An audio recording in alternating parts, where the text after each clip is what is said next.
Hello, I'm Michael Liebreich, And I'm Bryony Worthington. and this is Cleaning Up.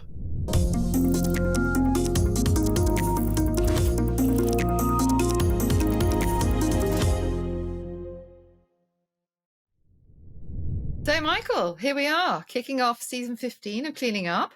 Where are you? The background doesn't give much away. This yellow blank wall. Where are you? So I'm actually in a place called Fougerolles in the east of France. A friend of mine runs a kind of hostel. It's actually an abandoned mill. So it used to be a flour mill. And we're in this valley, which is just full of water and sort of teeming with life. It's kind of exciting. I might actually put a link into the show notes because it's such an amazing place. And they run this sort of retreats, and it's all terribly spiritual and healthy food and no alcohol. So I was going to say, where's your customary glass of wine? It's not with you. no, I've got a cup of some kind of herbal tea. Yeah. Well, I'm here in California. I'm still in California, despite having said that I would leave if certain events occurred in world politics.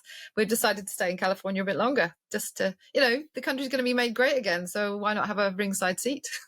Well, there's certainly lots of water under the bridge since we did our last conversation, our kickoff of season 14. I actually reviewed that preparing for today. And I just thought, my goodness, it feels like, so much has happened. It's one of those, I think it was Lenin who said that there are, weeks when decades happen in politics and then decades where weeks happen. This was definitely a season where a decade or a couple of decades seem to have happened. If you go back to what we were talking about, it was only 3 months ago at the beginning of season 14. Yeah, no, I know that does feel like a lifetime ago. And it's quite extraordinary how fast we've got to a point where, you really get sucked into the vortex, especially living here, of following the news almost on a twice daily basis to see what's happened now. And yeah, those short 3 months, so much does seem to have happened. It's got to the point where already people are talking about constitutional crisis. Everything's burning so hot, it just feels like something's going to happen. Like, it can't carry on like this. It's too exhausting for everyone involved. And there are these, big constitutional questions now around how does the Constitution manage a president that seems to be so intent on pushing through an agenda that may not even be legal, and what are the checks and balances? It's a really testing time at the moment. Clearly, we're going to spend quite a bit of time talking about those things, but I do just want to hit the pause button for a second because this morning when we woke up, we heard the news that Pope Francis had passed away. And Pope Francis has been Pope since 2013 and was quite a big figure in climate debates, perhaps more so 7 or 8 years ago. You'll remember there was Laudato Si, which was his papal, I'm going to use the wrong word. So I don't know if it was I think it was a proclamation or I'm not sure what it was. It wasn't a bull, I don't believe. But he was a climate figure. And at various times he's convened groups on the climate. I guess it's very much too early to know whether this might signal a difference in direction of the papacy or whether they will, whether the new pope will be equally engaged on climate. I mean, he was a climate pope, if there is such a thing, in that he famously retrofitted the whole of the Vatican City with LED lights and he didn't just talk, he actually did introduce changes. But then, of course, he did issue this statement about climate, which was important because there is a kind of tendency, I think, perhaps for some religious groups to think, well, this is all ordained, that, we shouldn't worry. Climate change is just, it's just not something to be concerned about. And he actually said, no, we should view this as God's creation that we are now imperiling, and therefore it is an important thing as a religious person to care about the earth and not just leave it to some sort of ordained future. So that was a big thing, and a lot of people took notice of that. And of course, there are so many Catholic people in the world, and talking to people from a new perspective, not just from a technocratic, scientific perspective, but something that had a moral dimension, which I think was really important. I think it is very important. I mean, I loved Laudato Si because it meant that I learnt the words for long duration storage and solar photovoltaics in Latin. But can you remember them though, Michael? I can't remember them anymore, but I'll now have to brush up given the Yeah. news cycle. Um, but I think you're right. What is important is that, it is tempting, particularly for those of us who work on this all the time, to take a very sort of wonkish, technocratic cost benefits view and to take a step back and say, no, it's just wrong to take that view. We should just deal with this because it's the right thing to do. That's very important. That's an important point. Yeah. We've got an awful lot that we need to get through. We've gone from the passing of the Pope, for which condolences clearly to our audience, who, the Catholics amongst our audience, but I think anybody who's got a spiritual view or thinks about the philosophy of this. But let's come back to the US. We're just going to have to talk about some of the things that are going on. We're approaching the first 100 days. We're not even there yet. And as you say, we're already starting to hear about, is there going to be a constitutional crisis? But in preparation, I listened to our conversation 3 months ago, and you said something very interesting, which was that you drew a distinction between the Liz Truss era, if you can call 40 or whatever days an era, in the UK, where basically the capital market said, not going to happen, and she got booted out. Mm-hmm. And you said, but in the US, you've got the capital markets going, oh, wonderful, deregulation, and they're going gung-ho on this, and there's a mini boom happening. And that was only 3 months ago. I know. What does it feel like now in the US? How do people think about the economy right now and how the market's doing? Well, I mean, it is incredible that he, there was this moment where there was this feeling that Wall Street was on his side. And then he comes out with this very, very poorly thought through tariff policy, which sends the stock exchange in the US and globally plummeting in an extraordinary short period of time. And most importantly, the bond market started to get scared. And that bond market signal seems to be the thing that made him pause and put a pause on those broad-based tariffs and famously sort of roll back. But still then doubling down on China, which of course the really big thing is what happens with China. So the mood, I would say, is not at all positive, in the sense that uncertainty makes it very, very difficult to make investment decisions, hiring decisions. I'm sure there's probably a kind of almost a freeze on people making big calls as to whether they're going to put their money into the US because of the capricious nature in which policy seems to be being made, virtually all through executive orders. It's bypassing Congress. And of course, this is a very litigious country. So virtually everything he's doing is going to then be sued by various parties that have been wronged, and then countersued and more suing. And it'll just all gum everything up. And so I feel like, yeah. But going back to the Liz Truss comment, yes, the markets did speak. And yes, they did cause a correction. But he's still there. And it's not clear that you can, like in the UK, quite quickly, it was, all right, we need to get rid of this and move on. That isn't going to happen here. We're stuck with this for quite some time, and I think that's the difference. Main Street US has had this incredible shock, and we've seen consumer sentiment on the economy just plummeting, and business sentiment and jobs and hiring, and we're starting to see the data come through, the indicators coming through the in the quarterly, monthly, etc. data. What is your kind of take a step back from, CNN and MSN and all the kind of the liberal media that's going to be saying, oh, it's all terrible, he's already the most unpopular that he's ever been, etc. Main Street US, are they generally happy with, I'll call it the other stuff, the deportations and the kind of the culture wars side of it? Because you also see stories of, promises made, promises delivered, and in fact, apparently the MAGA movement is all upset because the Department of Justice hasn't opened lawsuits against all the people who persecuted, I'm using air quotes, President Trump last time round. So where is Main Street US in your estimation? So, I mean, it is difficult to tell. If it were just the tariffs, then that just creates an era of an uncertainty. But when you're looking at kind of the more fundamentals of consumption and the things that drive the economy, simultaneously, they are making the US feel like a very unwelcome place. So tourism is down, or people going to US universities is probably down. The sort of that kind of being able to hire cheap labor is no longer a thing. They've made it very clear that they want to kick out all of that cheap labor that's been providing a lot of the services that the US doesn't want to do itself. So it's kind of uncertainty on so many levels that I think I mean, I haven't looked at the latest statistics, but you've got people being fired from federal agencies, en masse, which is also creating, that also is a drag on the economy, people being unemployed. I mean, Trump came in with record high employment, but it feels like that's not going to be the case very much longer. So all of the signals towards you would look to try and get, you'd want consumer confidence, you'd want a rising population, and you'd want the US to be open to people coming here, investing here, and visiting here. And all of those things have been undermined in quite a short space of time. So I don't think business confidence is there. There was this incredible, I think it was an Economist cover in October last year that said the US economy, the envy of the world. And now there's the cover of, I don't think it was the Economist saying, are we due for recession?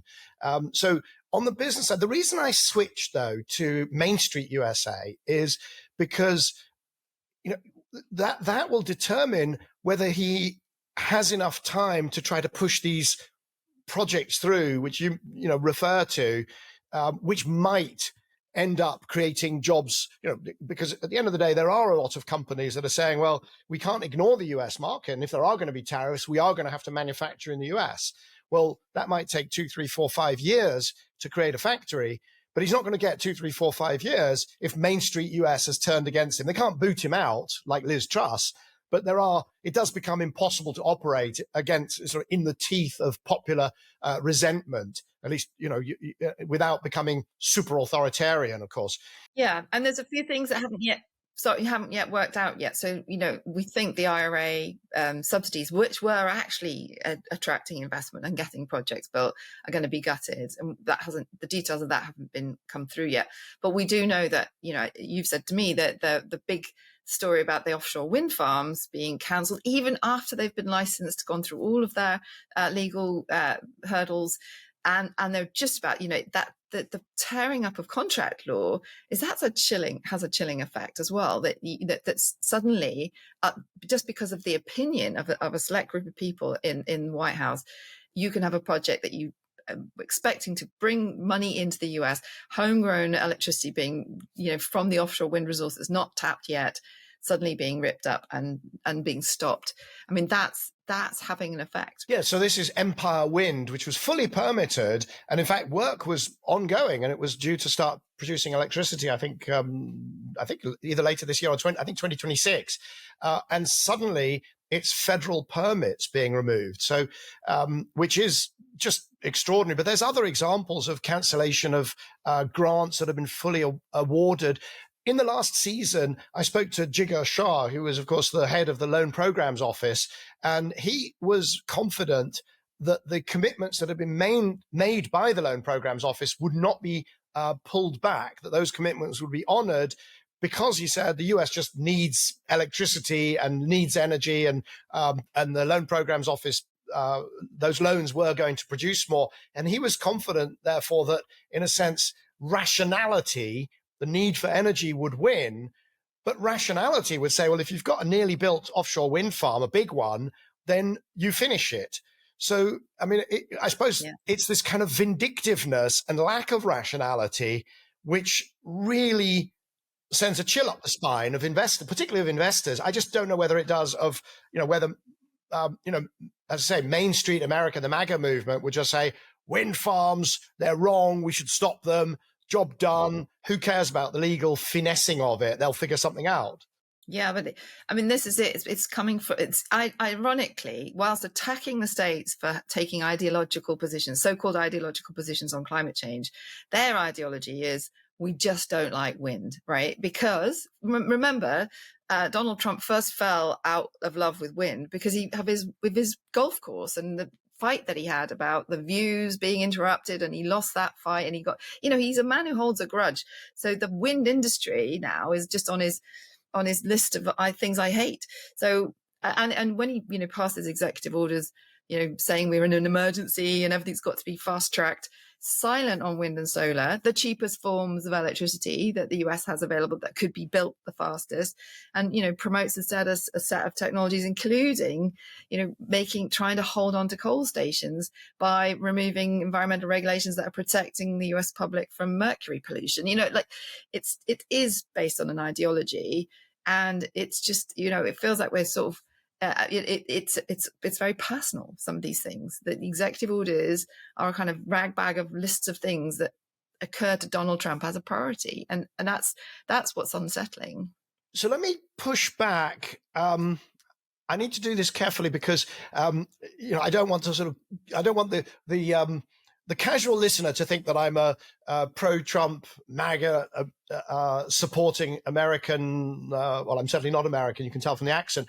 But we need to be careful that we are not just speaking from our priors, from our prejudices, because, I suppose the question is there a world where there is actually a boom that results in this, that, yes, it might be polluting, but it is cheap energy, and the US does have cheap energy, and you do get factories rebuilt in the US, and you do get country after country lining up to, to sort of pay obeisance to the new king, the new emperor, and you get a fantastic American decade that results from it. Is that a plausible scenario?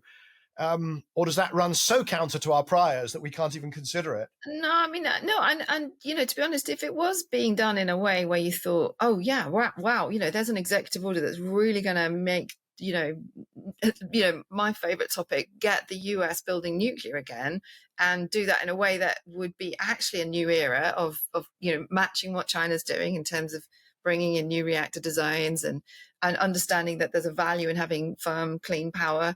I mean, there's geothermal as well, right? We're going to be having a conversation with Jamie Beard from Texas, who's single-handedly promoted geothermal almost and got it on the top table of discussions. And there's in the executive orders, they talk about geothermal as being one of the things they want to see happen. But do you get the feeling that they're actually going to see it through, that it's not more than just performative, these are the things we like? But unless you're actually going to then come up with a lever that changes the economics of these technologies, and that was what the IRA was there for. They're certainly not going to impose penalties. It's going to be an incentive-based program. So until we see what they're going to do with these tax incentives, which is the US's preferred way of making things happen, simply stripping out environmental regulations isn't going to cause those projects to go ahead. And I fear that there is definitely truth in what you say. The American energy prices are, generally speaking, quite low.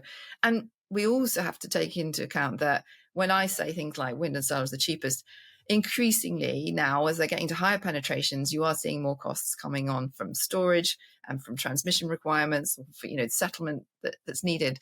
Dynamic demand needs to come in. They're a little bit behind on all of that, and that won't happen for free, right? There's going to have to be investment in making all those flexibilities happen.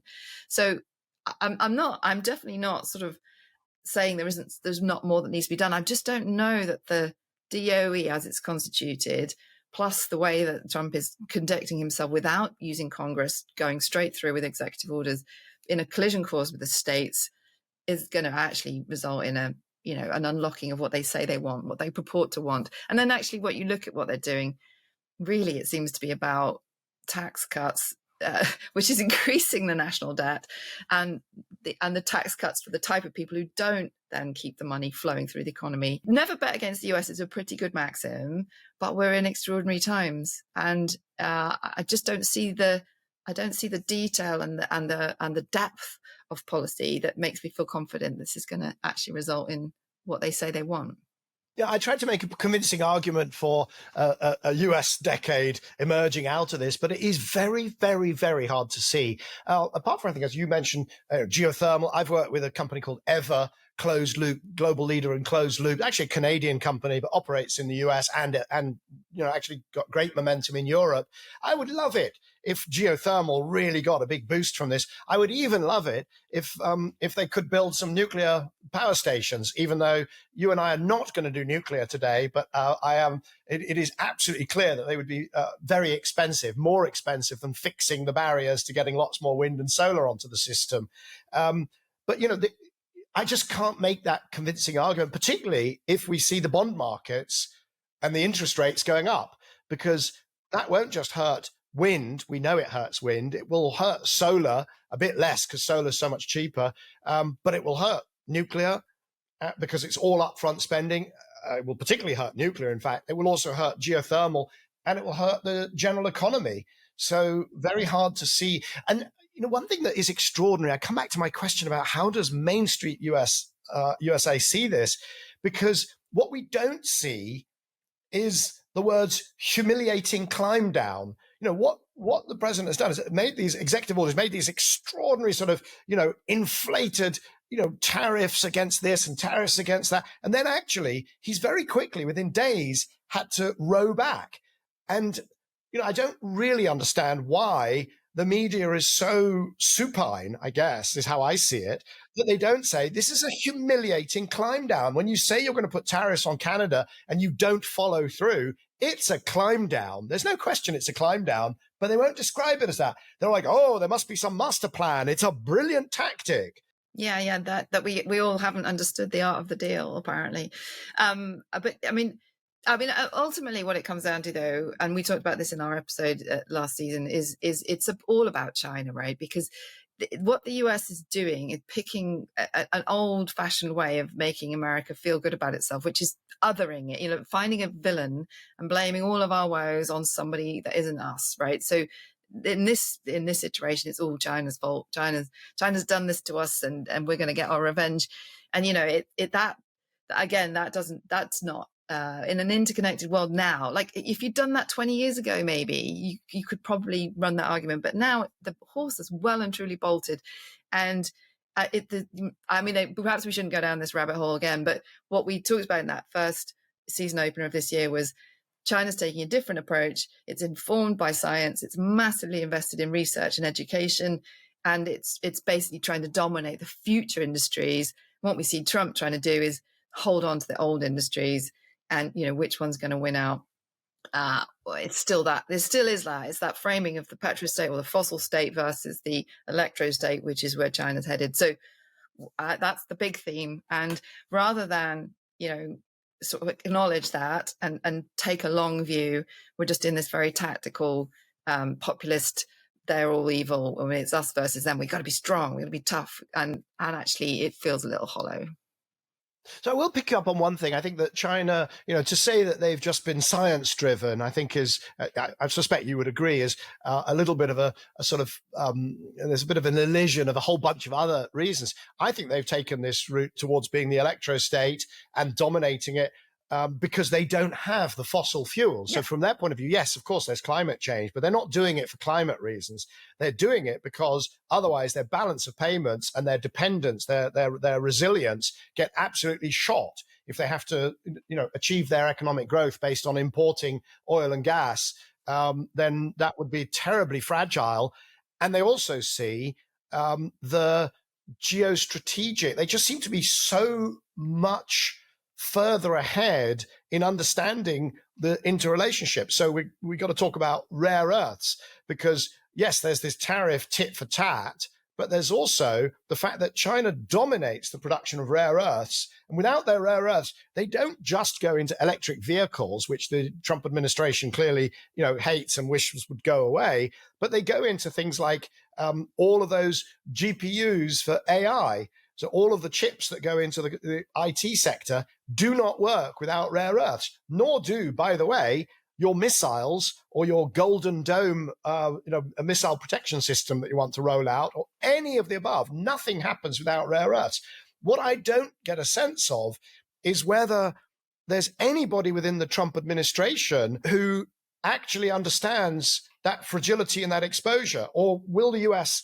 will there be another humiliating climb down vis-a-vis China because there's a realization that without rare earths, the US economy, in, I don't know, is it 3 months, 6 months, 9 months, or a year? But it's not longer than that, I don't think, grinds to a halt. there is a huge amount of speculation about this, and actually on the supply chain side, and on the the minerals especially, there is a feeling that the previous administration had been too complacent, and that actually it is important to have diversity of supply. And there are deposits in the US. I think haven't looked at it precisely, but I suspect they correlate with areas of outstanding natural beauty that happen to be federal land or national parks, or there'll be other reasons why they haven't been exploited. But that you are starting to see investment into lithium and copper mining, and that and I don't think that's a Trump thing. I think that's been happening through Biden and now here, to realize that you need to diversify and not be so dependent.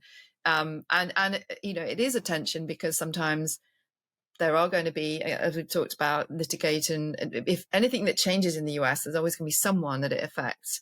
And the way things are set up is that you can object to that. So will it happen fast enough? I don't know. Certain states are certainly pushing ahead, and there's an acknowledgement that it's a problem. But it's very difficult to develop an entire supply chain, not just the extraction, but also the processing. And part of the problem is it's actually a tiny industry. Javier Blas, on Twitter, he put out the data on, it's something like the US imports $170 million worth of these very, very rare earths, because they're such tiny, there's only such a tiny amount needed in any component. Now, of course, the US imports a lot of magnets and a lot of chips from Taiwan that have got those rare earths in them. But the actual size of the industry is minuscule, which is why, of course, it's very difficult to get capital formation around it in the US. And China has, to a certain extent, just dominated the processing through environmental dumping. They've just been processing in a way and using approaches that you just couldn't do in Europe or the US. They're just too damaging, too polluting, too bad for the health of the workers in the factories. But so there's this kind of understanding that it has to change, but there aren't the actual concrete sort of sausage making steps of saying, fine, I mean, if it's a tiny industry, it doesn't matter if they cost 5 times as much or 10 times as much. We'll do it with environmental protections, fine.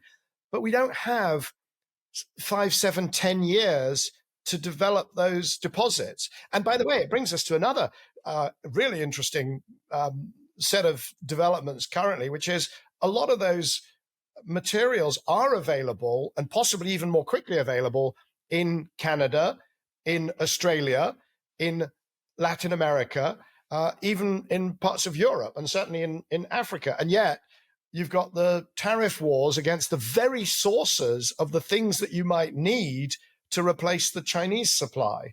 Yeah, I mean, that's the other thing, right? That there was a sense in which North America, with its NAFTA agreement, had understood that there's strength in collaboration with its neighbors, and that, what the US can't do, it can perhaps get from Mexico or from Canada, which has different demographics, different geographies.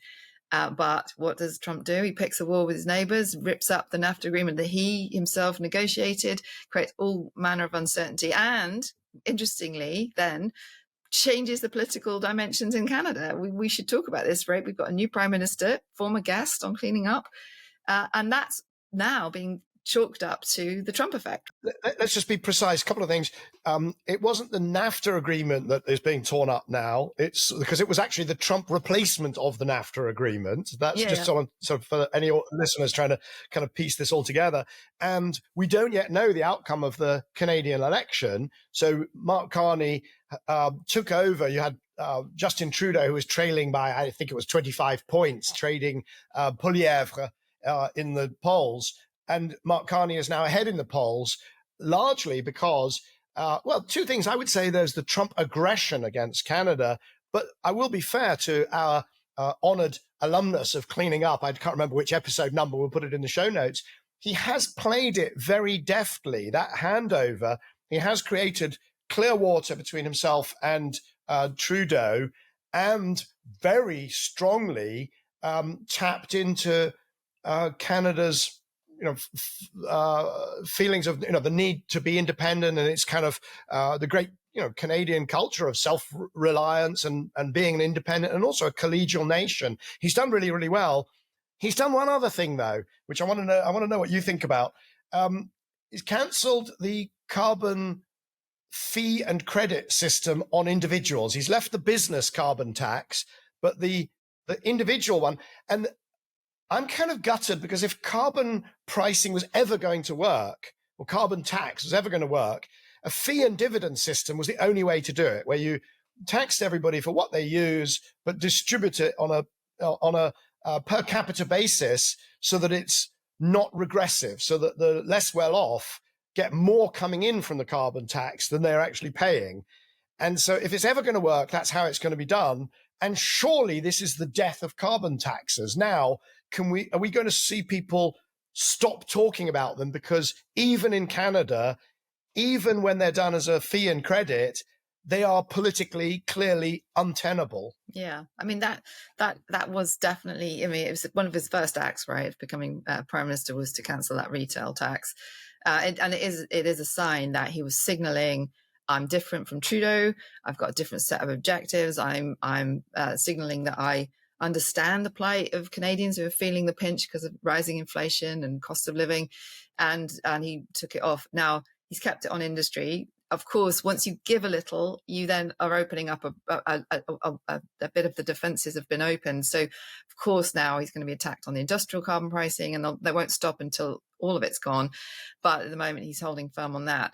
I mean, I personally, I don't think it is on the individual to try and change their behaviour, to change the energy system. I think it has to be done upstream, and I'm not. Having spent a long time thinking about carbon pricing, carbon regulations, I think allowing new entrants into incumbent markets, or forcing new entrants into incumbent markets, giving them the incentives and the certainty they need to grow, is a more direct way of getting systemic change than broad-based taxes or broad-based carbon markets, which have proven to be quite slow and very politically unpopular. So I'm not, not that worried about this. I'm worried that, having given ground though so quickly, he's going to be on the defensive now on any climate measure. But then he also talked about he's adopting the Obama all of the above energy strategy, right? We're going to try to bring about federal investment in electricity transmission. We're going to try and think about electrification more. It makes complete sense for Canada with all of its hydro and nuclear. But they're also they're not going to try and get off the oil tar sands, which are so egregious and environmentally damaging, that it's going to be an all of the above strategy. Cleaning Up is brought to you by the members of our leadership circle. That's Actis, Alcazar Energy, Davidson Kempner, Ecopragma Capital, EDP of Portugal, Eurelectric, the Gilardini Foundation, KKR, National Grid, Octopus Energy, Quadrature Climate Foundation, STCL, and Wärtsilä. For more information on the Leadership Circle, please visit cleaningup.live. That's cleaningup.live. I wanted to just talk about the other neighbour to the US as well, the Mexican situation, and Claudia Sheinbaum and what she's doing. Have you been tracking that?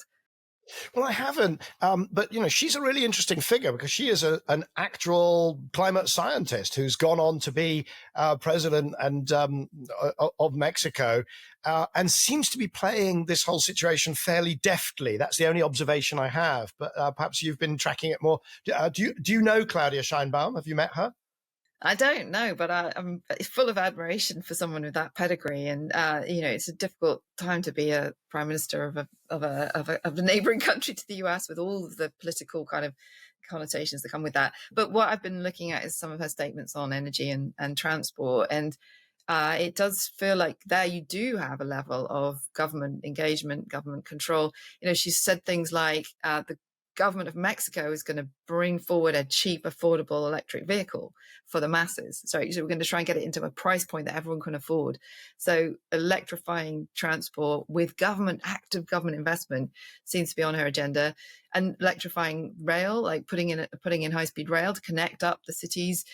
These are active, and then of course making more use of the solar resource that they have. They've been very, very slow relatively to get onto the solar investment boom, whereas other countries like Chile and other Latin American countries have gone further, faster, and even with wind as well, there are neighbours who've done it better.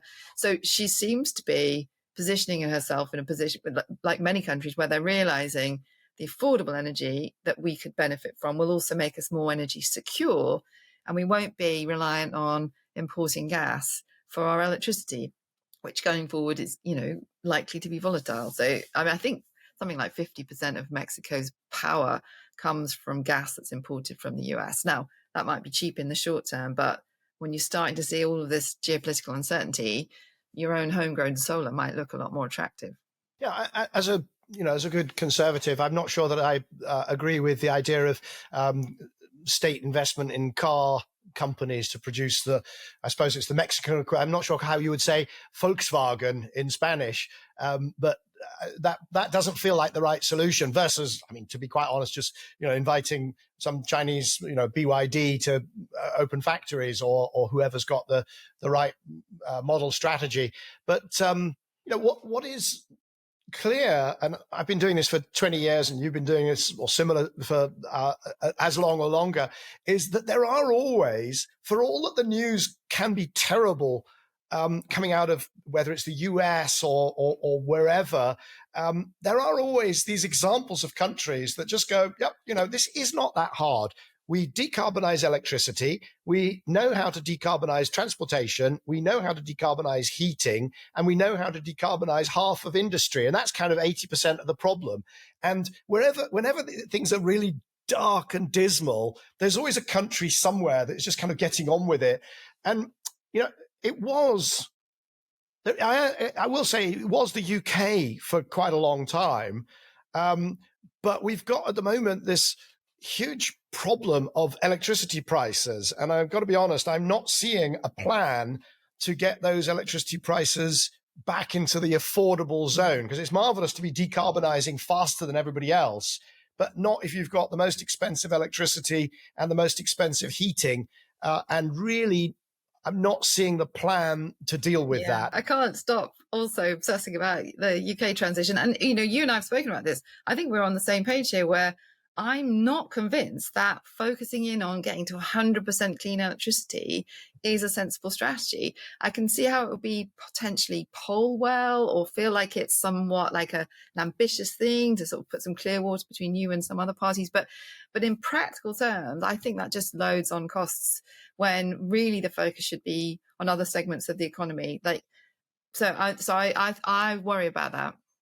Yeah, and you had that fantastic episode. I'm going to say that again because it really was. And if anybody watching or listening to this has not seen it, with Emma Pinchbeck, and I will say, you could have pushed her harder on Clean Power 2030. She'd have been very political and not answered the question. She'd have said, that it's up to government to make those decisions. But Clean Power 2030 is going to be very expensive versus, funnily enough, the former Conservative policy, which was Clean Power 2035, and maybe clean meant 95%. And so to me, that would have been a much, much cheaper and better policy. But you didn't get into the nuance around the cost difference there.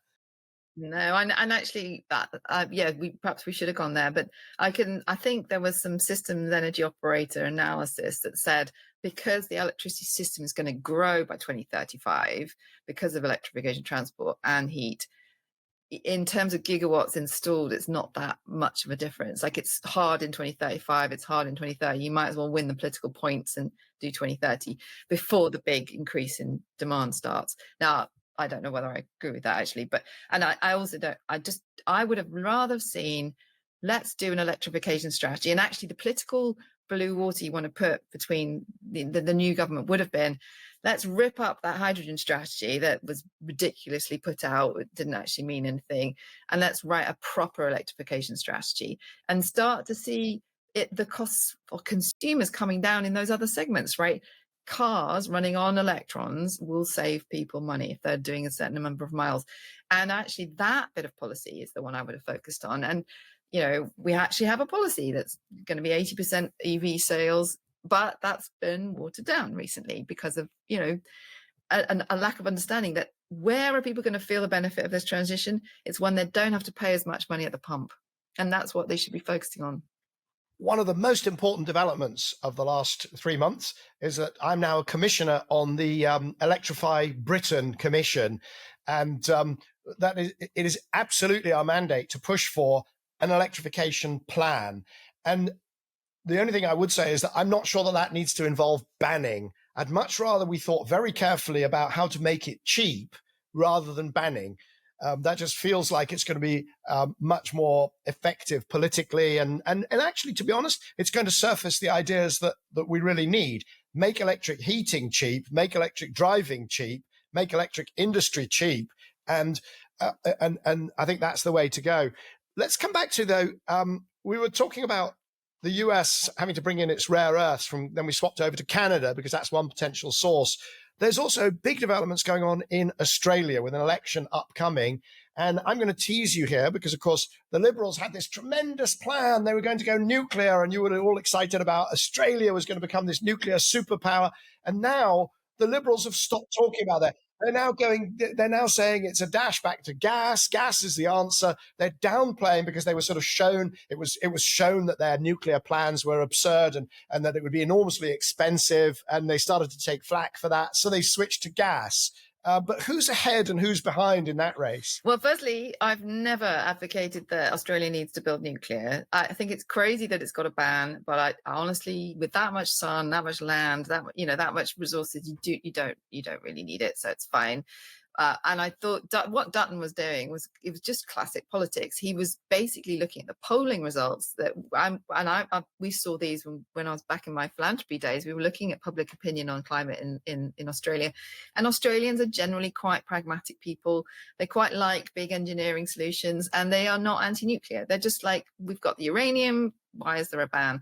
And I think he saw that coming back from the focus groups and saw this way of looking like he could thread the needle of being pro-action on climate, but not woke, not green, different from the sort of accepted mantra. So he went down this route, but of course he probably went too far, and it was too obvious that he was then pitting that against renewables. Instead of saying, let's become a renewables superpower. Oh, and by the way, let's stop, banning nuclear because that doesn't make any sense. He actively started to impede investment in renewables and used all those outdated, sort of disinformation talking points that renewables don't work when clearly they do. And so I think that's where it went off the rails. You've got an interesting situation in Australia. We had that episode with Simon Holmes à Court. It's kind of, Labour versus Liberals, but you've got also these independent, these teal candidates. And Australia's just gone through another round of really extreme weather, like vast areas underwater. And of course, they've just come out of their summer where they had high temperatures. So climate is an issue. And let's see. I think they go to the polls in May, don't they? Early May. My understanding is that Labour, that Albanese is ahead, but it's very close. And that one of the swing issues is whether the Teals survive, whether their sort of moment in the sun has come and is now going to go and they'll go back to the coalition, the Liberals or whoever. So we'll see on that one. There's a couple of issues before we close.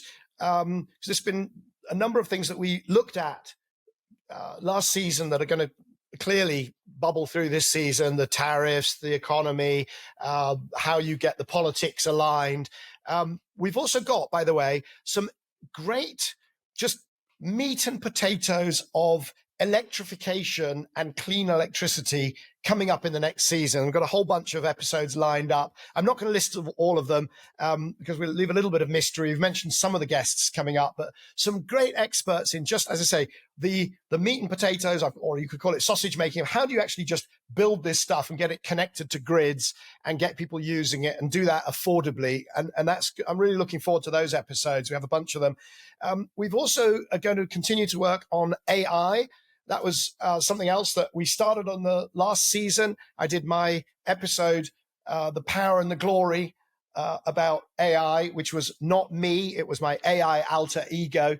If you remember, I had Mike Headroom, my fake Michael Liebreich voice. And there was a follow-up. I don't know, Bryony, whether you saw it, but that episode came out, first, of course, as a Bloomberg article, because I still write for Bloomberg. And then I got Mike Headroom to record it for our podcast and YouTube channel. But then, of course, we had DeepSeek, the Chinese search AI model. And also we had a response from the EU, which was much more muscular than I had expected. the EU making some big statements about how they would be in the AI game, and France in particular wanting to be in the AI game. So I actually authored an update on my Substack. So I know you're a subscriber. There may be people out there who are not, but you've got The Thoughts of Chairman Michael. You can find it on Substack. We'll put a link. But I did an update where I basically said, it's not, although there was one of the things I had done in my original piece was forecasting the demand. And I was more modest than some of the real kind of gung-ho forecasters. But what I did say is that most of that demand would be in the US. And then with DeepSeek and the EU, I now think it's going to be a bit more balanced. Yeah, and then we that's right. I mean, we're going to keep focusing on our stock issue, which is, electrification. How do you get money invested? And last season, we did have a whole great set of episodes about different forms of investment, whether that's, Lucy at Actis with her overseas investment fund, which was fascinating about how they're navigating that and showing that actually you can get really great returns, or whether it was Jigger with his loan programs, or even if it was just that episode with Google, where Google were talking about how they're underwriting clean energy projects with, advanced power purchase agreements. So yeah, that bit, how do we invest in the clean transition, is going to be cool. But we're going to do some fun things, as you say. We've gone down that path with AI. One thing I'm really interested in at the moment is the way in which the biosphere is going to be responding to climate impacts. And we're going to have an episode with Merlin Sheldrake, who writes about the sort of underground, mycorrhizal networks, the fungi, and how nature is responding to climate and storing carbon or not storing carbon. So yeah, we're gonna mix it up a bit. I'm really looking forward to the next season. Yeah, I will say one of the things that I think we did well in the last season was talk about the global south. So we had Lucy Heinz really changing perceptions on risk.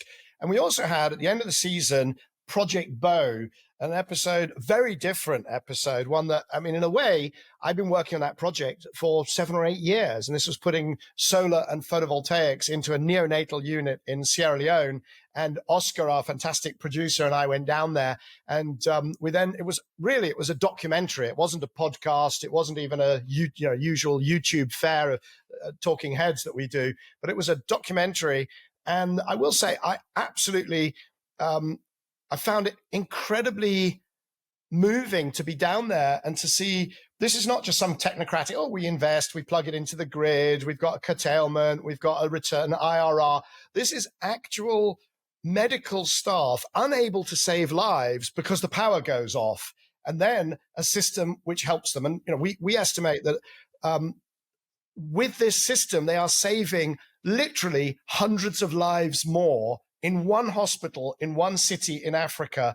And I will say I'm enormously disappointed with the traffic that we got to that episode. So if anybody listening to this thinks that is even vaguely interesting and hasn't watched it, please watch it, comment on it, tell your mates. And also, we are running an appeal because that system needs to be expanded, made more resilient, and so on. I mean, Michael, I loved that episode. Everyone should watch it. And, what's so fascinating about it is that, the fossil industry would like to tell you that life is impossible without fossil fuels. Fossil fuels, is the bedrock of development and everything that's good in the world. And here you have an episode where very clearly fossil-based system was failing. They couldn't, they had these backup generators. They couldn't afford to keep buying the gas, and it was the solar system with diesel exactly, and the solar system with the batteries is working. Yeah, it's not perfect, but it's better than the fossil system that it's replaced, and it can get better still, and it's cheaper and more affordable and quicker to do. So like that for me, quite apart from the humanitarian aspects of seeing these wonderful stories about these babies' lives, it's just it puts a lie to this idea that we can't live without fossil. Clearly we can. And it was obvious to the nurses and the mothers. There's some of the interviews in that episode, they say, don't take away our solar, and it was all because of the solar. And I did not prompt them. Honestly, I did not prompt them. They are all absolutely convinced that this is the way to go. What I also find interesting, particularly when you say about this idea that fossil is the way to go, the one that I'm really struck by is actually South Africa, because what they've had is they had South Africa's utility, Eskom, was the great utility in Africa. It was brilliantly run. It was, of course, not everybody was electrified and so on, but it was absolutely the premier utility across the continent. And it was run along very professional lines. And the World Bank, going back to the time when I was building new energy finance, I got into fights with the World Bank because they were determined to push through loans for 2 coal-fired power stations, Medupi and Kusile, the biggest power stations coal-fired in the world, I believe. And they were disastrous, catastrophic, went over budget, haven't worked properly, bankrupted Eskom, and have led to rolling blackouts across South Africa. And so to have people say the solution is fossil and coal, and it's like, read about Medupi and Kusile, please, before you tweet, before you go on Blue Sky, LinkedIn, whatever, and before you become the Department of the Secretary of Energy in the US, because it's really important to be evidence-driven, whether it's healthcare in Sierra Leone or whether it's coal-fired power stations in South Africa. That is, fossil is not the way to go. No, and if you don't mind, I wanted to put in a little bit of a plug for the NGO that I work with, which is Ember. Because Ember put out their global electricity report this last few weeks, and it showed that the world is now top 40% clean electricity for the first time, and that this is not just a few countries doing it, but it's happening everywhere. And why is it happening? It's because solar is booming. And why is solar booming? Because it's cheap and it's fast. And countries like Pakistan and all around the world are realizing that if you need power and you want to make it reliable, you've got the components now to do this. It's you're not reliant on importing of expensive traded fossil fuels, waiting in line for some very expensive turbine ordering system and big infrastructure you can get going fast. And and I think we're going to see more and more of that, despite all these headwinds we've talked about, all the politics, all the grandstanding.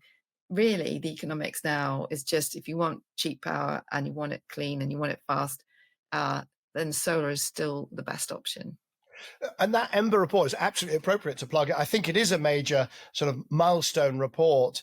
And there's an amazing chart in it, which people should really download the report and have a look at, or find it on the social media, because it shows that, yes, clean electricity went from 30-something% and it sort of dropped away as nuclear, electricity demand grew, nuclear output did not grow. And so the percentage of clean, there was hydro, which is largely sort of, it doesn't grow very much. So it dropped and dropped and dropped. And then you suddenly, at 2012, it turns around, and it's now up to 41% and clearly accelerating. And there's this huge discussion, the troubled transition and how it's all linear and how you only ever add energy sources, you never replace energy sources. And, much of that is absolute nonsense. It's about, this is clearly a logistic function. It's a replacement function, a penetration curve, whatever economists want to call it. And you're in the early stages, but we are very close to the point where all additional demand for electricity and very soon all the additional demand for energy will be delivered by clean sources. And I don't care. I would love it to be nuclear and renewables. I have a little bit of skepticism about the acceleration of nuclear, but it's clear that we're just about at that cusp point where all growth in energy demand, which is going to be huge, developing world, global south, AI, whatever, it's going to be met by clean. It's going to be met by clean, and within a few years, not in 10 years or 20 years. So I think there's a lot to be hopeful about. Yeah, exactly. And, and the other thing in that Ember report, which is fascinating, is that they dig into why the demand is rising. And of course, we've got some fundamental things like electrification of transport, particularly in China, which is pushing up electricity. But you've also got weather effects. So last year, particularly, there was a correlation of heat waves in very densely populated urban populations, particularly in India and China, which pushed up demand for cooling and air conditioning.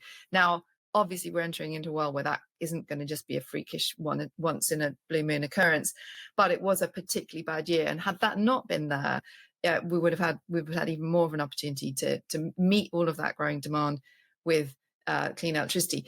But what I was going to say was, as well, I don't want to do this with a smile because it is serious, but the Trump interference in the global trade system may well trigger a recession, right? It could pull down demand for energy in a time when it was looking like it was going to be booming, but will it, if everything cools down and we do see this economic contraction? And some people are saying he could be the most, in the short term, the most helpful to climate president there's been, because he's going to be such a dampener on the drivers up of the energy demand. Yeah, I'm not sure. A recession in and of itself, of course, it suppresses, demand.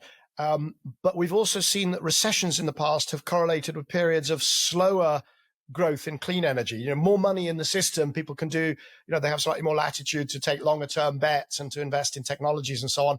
But I just think it's so, and going back to the beginning of our conversation, if this is a US recession with US bond yields going up, whilst others, and we're seeing this, the bond yields are not going up in Europe in the same way.